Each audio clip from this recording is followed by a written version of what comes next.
Randy Bullock knew he would get his chance in the NFL.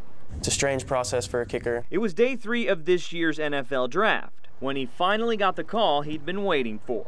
Rick Smith answered, say hello, Randy, how you doing? And it was very exciting. The Texans had just made him their 5th-round pick, meaning the Klein High School graduate would be coming back home. It's very special to have your support system that close to you. He's worked hard to get to this point, and I was glad that it was all going to work out for him. Especially considering what happened to Randy and his family 8 years ago.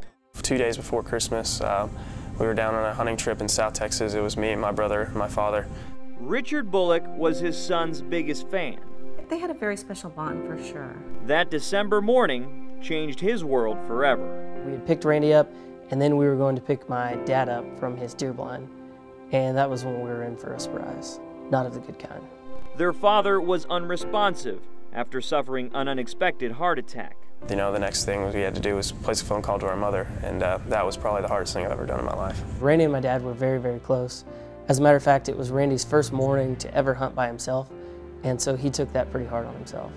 Internally, he thought that if he was there, he could have done something differently or prevented the situation or helped out in some way, and I really don't think that's the case at all. For the first time in his life, Randy was left to play the game he loved by himself, and it was football that helped him cope with the pain.